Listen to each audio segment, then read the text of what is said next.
Farzana, I'm going to actually, I'll ask both of you this question. Like, what's a day like in the life of Haque sisters? I mean, what is it that your parents did that, I mean, you are from a fairly traditional family. You're from a very fairly traditional background with very, very supportive parents who probably supported you, pushed you, whatever. So tell us a little bit about a typical day in the Haque family. I had it very easy. I had, I think the biggest credit, and to anyone who's born in a Muslim traditional house, I think the biggest credit for all this goes to our father. So he was like out there, and he had 2 daughters, and he never, and that's why when Meera said that you all learned together music. For my dad, it was 2 girls, and they were the world, and we grew up in 4 continents across, I don't know how many countries, 10 countries, moving every 2 years, and he just ensured we imbibed the culture, became our own people. So I think the biggest credit goes to our dad, then coupled with our mom. Our mom was a PhD in that time from London. So she always felt education was extremely, extremely important.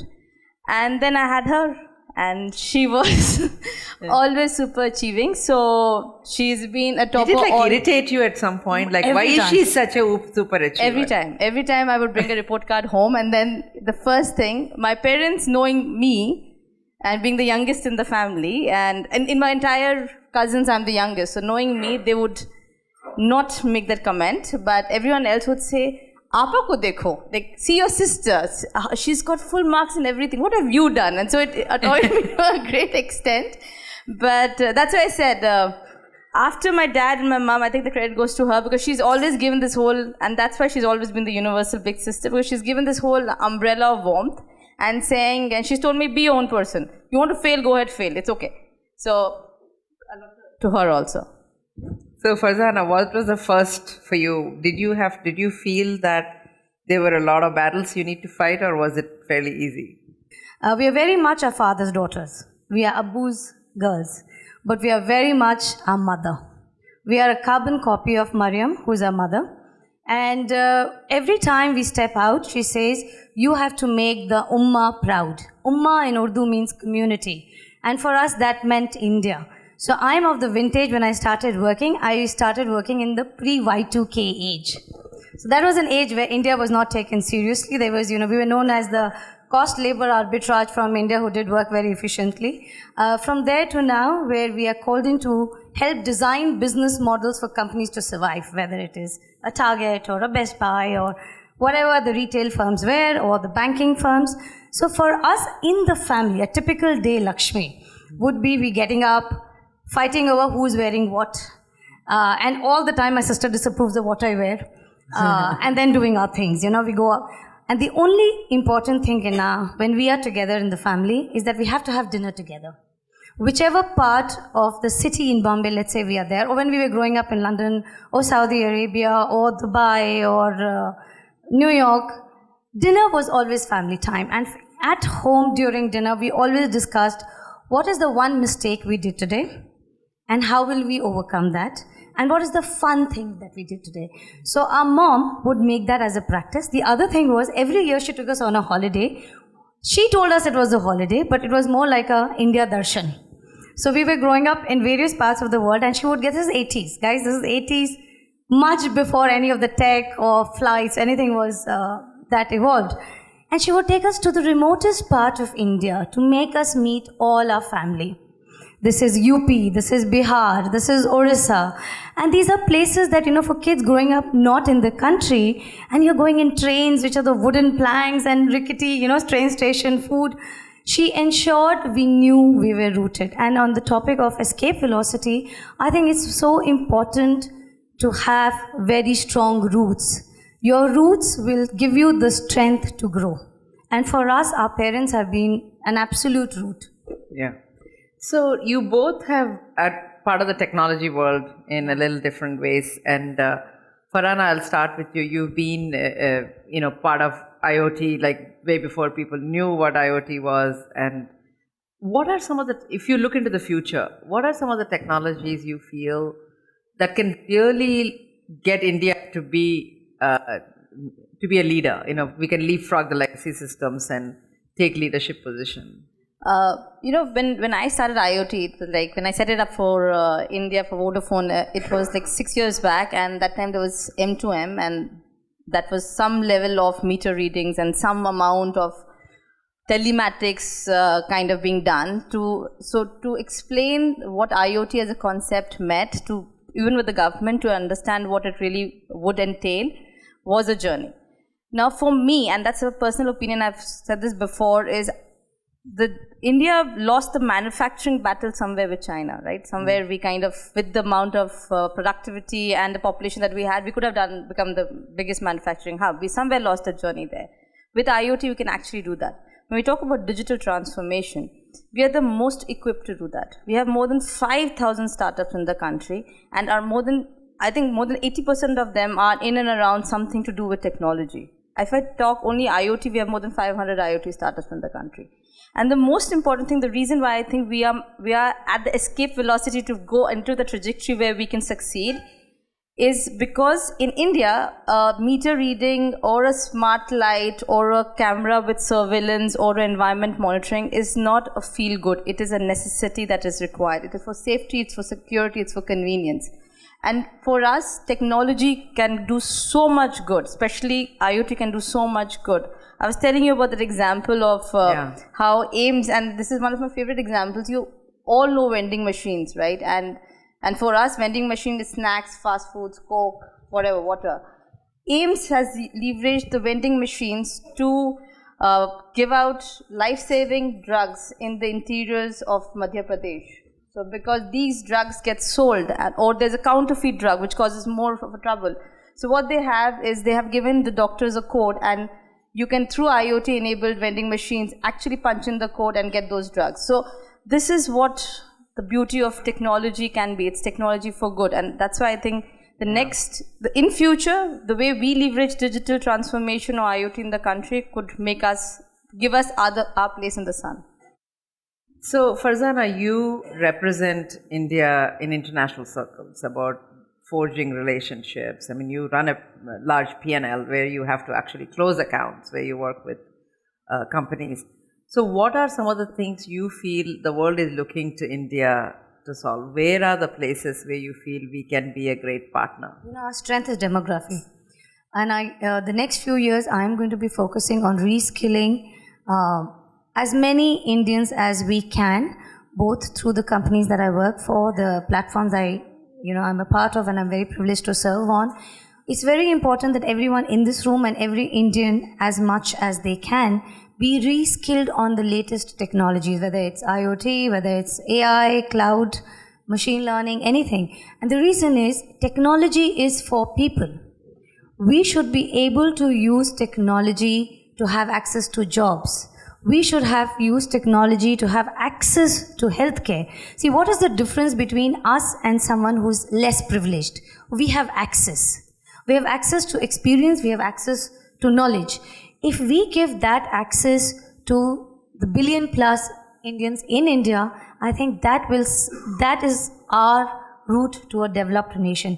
Second, the other thing that I'm focusing on is when we look at reskilling and retooling, we look at employment, we look at creating jobs. The biggest thing that I feel as my passion is to create entrepreneurs, to enable entrepreneurs, because they are the only way we will create jobs in this nation. One of my biggest dreams is to see that we are a product company. We as a country make products, the Facebooks and the Googles and the Duniya Jahan ki products that are out right now.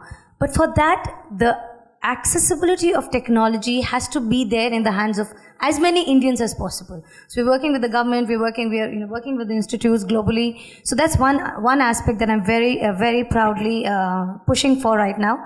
What I do, and the three things that I want to share with when I work with global customers, none of my business is in India.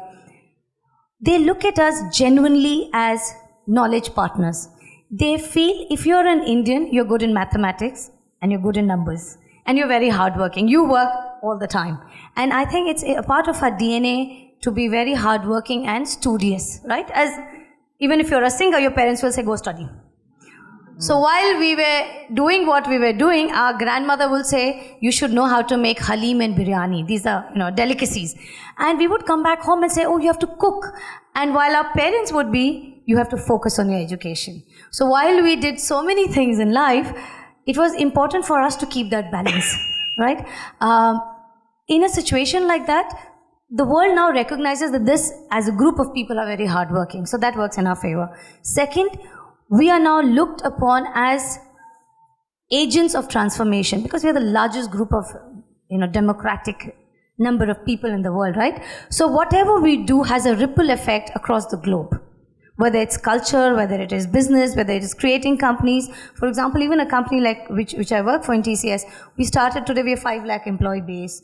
And how do you manage that kind of a change, right? When I joined, we were a 200 crore company to now, whatever 100 billion, whatever the numbers change every day in the newspaper. But how do you manage that growth? How do you build for that growth? And how do you build resilience in that growth? Because every economy is cyclical, right? When the markets go down is the time for you to invest more. When the markets are tough is the time for you to go inward and look at how do you rebuild skill. So I think the companies abroad or the Fortune 500 companies look at us from hard work, perseverance, and also the guys who will say if they can survive, how will we not do it? So they look at us for advice of how to bring in growth in their company, like whether it's a Telenor or a Eliza or a Marks and Spencers. Any of these global brands look at us for saying, how do we build for growth? So one of the things you both work on a lot is women entrepreneurship, women in business, etc. There are two ways of thinking. On one hand, some women say that we shouldn't focus on, it's being in business, being leadership in business, and why do we need to have separate, sessions about women, separate conferences about women? And there is another thought that says that, hey, it is important. It is something different when people, come together. So it is important to do that. So where on the spectrum are you, and what would you personally like to do in that area? So I'll quote my ex-company's global CEO, Vittorio. We have this woman leadership, forum, and we asked him this question, and someone raised the point saying that we don't like this only to be all women, because why are you keeping us separate? Why can't we have a common leadership team? And if anyone knows or have heard Vittorio Carlo, he's very frank. He's not really known for his diplomacy. So he said, currently you are 2 on a board, 2 or less on a board table, right? And we need to do more of these to get you to be at least 10 out of 10, 5. And the day you become 5, we'll stop doing this. So I think that's the entire point, right? So the whole aspect of it's not a support group. It is not a group to sit down and discuss family and home, which people generally assume. And I keep joking that when guys hang out, why is it networking? When women hang out, why is it looked down and being questioned that why are you having this forum? Why is it diversity and all that stuff? So, but that's the exact point. Till we don't become 50% of the table, we will need someone to kind of say, it's okay to go home and manage your kids as long as you can do that. So that's my point of view. For who don't want to be it, that's great. But I personally feel it's okay I personally feel that you have to have some ground where you feel safe. And this is a safe place. How about you, Farzana? I'm like the mascot of women empowerment. I'm like, we need to have this. And the only reason is, I started working in 98, guys. I was 19. And at that time, as I started off saying, India was not known. It's not what India we are seeing today. I remember I had a bizarre email ID, which, it had so many AUs and dots and ins and God knows what not. So I come from that vintage where to even be, if I'm working on a project, to even be acknowledged that you are an equal part of the project was not, and I have a degree in astrophysics. And I'm super smart. And I'm very intelligent. But, you had to convince people because they would just they would look at you and would assume either you are a support staff or you are helping someone, but you're not a part of the project. So I come from that vintage to where we are today. I think it's important for every company, every government to have equal representation across, because only then policies will be made for everyone. Yeah. Till today, I loved what you quoted yesterday. If the hunter is the one who's writing the story of the lion is not being written. Correct. And the lioness have all arrived. Yeah.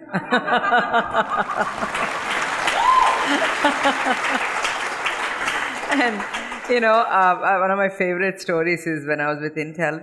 My boss and I, we went out for lunch, and we were having lunch. It's like some festive going on. We didn't even notice what it was, and suddenly the waiter came and gave me a rose, and I said, "Why are you giving me a rose?" He said, "Happy Secretary's Day." And so I don't know what, I just looked at him and said, "He works for me."